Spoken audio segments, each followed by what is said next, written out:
Hi, everyone. My name is Lindsay Krill, and I teach sixth grade at Taft Elementary. And I'm going to be talking to you about building relationships and a couple things that I'm going to do the first few days of school to build relationships with students and parents. So if you can see here, I have my Bitmoji classroom, which I'm sure some of you are building as well. And it's the new craze right now. So I built my classroom. And then I added some clickable links on here, hyperlinks for them to do on the first days of school. And this is for the students. So the first thing I want them to do is they're going to fill out a student survey. So if they click here, it takes them to a Google form.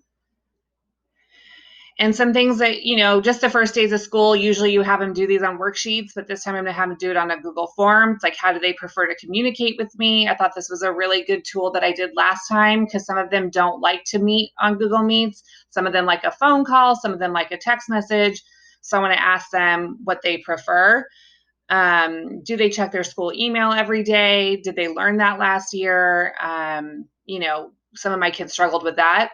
What are your strengths as a student? What content area are they most concerned with? Then they need to give me two reasons why. How can I support them during distance learning? What hobbies do they have? What do they do after school? And then having them describe themselves with 4 adjectives. And then, talking about a team is really important, especially right now. We're all going to be in this together. It's kind of brand new. It's a little bit different than last year. So I just want to know what does the word team mean to them?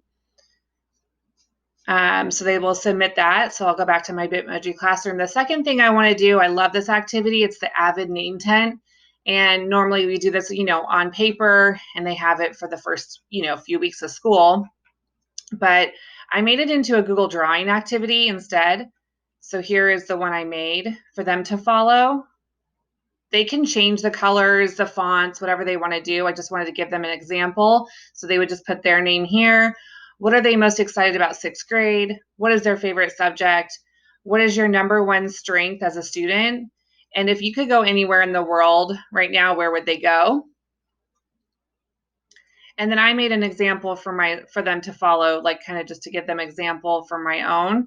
My name's Miss Krill. I'm most excited to meet all of them. My favorite subject is reading and language arts. My number one strength as a teacher is I'm organized.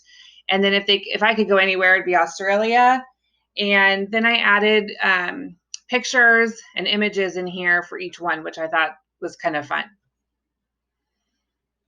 So then I'm going to go on to my last activity, which is an all about me activity. And then we will do an all about them activity as well.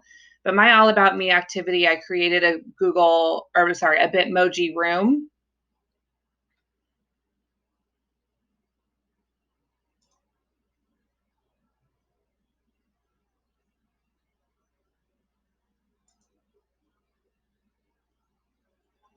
And these are all the things about me. It's like my favorite things. It's my, my hobbies, like things I like to do. So, and things that have, to do with my past. So, they're going to look at all the stuff in here. The cool thing about this is that I have most of my stuff does not move, but there are some things where if you hold over it, it becomes the 4 arrows and it's clickable. Like it's a hyperlink. So for San Diego State, if they click it, it takes them to a tour about SDSU. And this is where I went to college. And they can drag and, look at the campus. Welcome to San Diego State University. All right. So then if they click on this picture right here, it's me in Greece, and then they can find me where I was. I was in Athens, so I have a map. If they click the speaker, it's my favorite song, and I picked "We Are the Champions" by Queen. I thought that was appropriate for the beginning of the year because we're all champions right now. And then it takes them to a YouTube video. And then if they click on my Bitmoji, it takes them to a YouTube video that's reading Miss Nelson is Missing, which is my favorite children's book.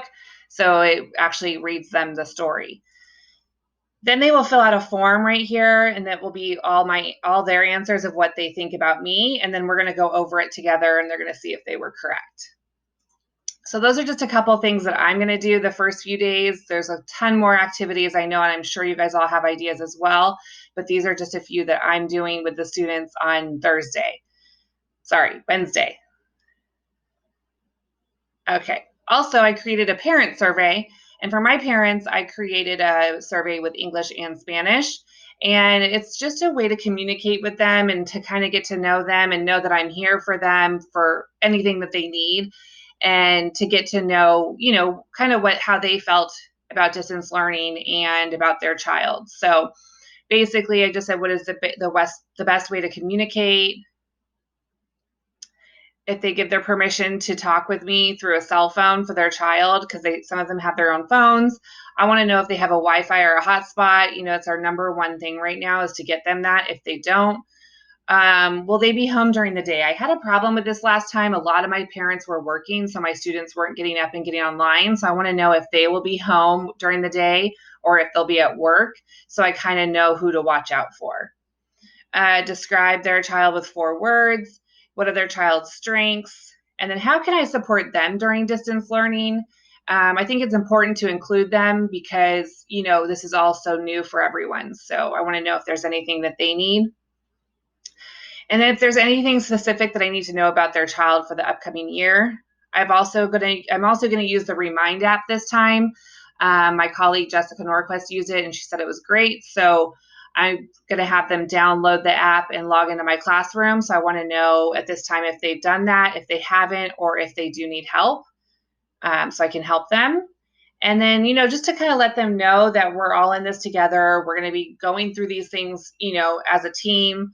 It's new to a lot of people, so I want them to be understanding and be patient with their child and with themselves and with me. I don't want everyone to get frustrated right away and, give up. So I just want them to know that I'm here for them.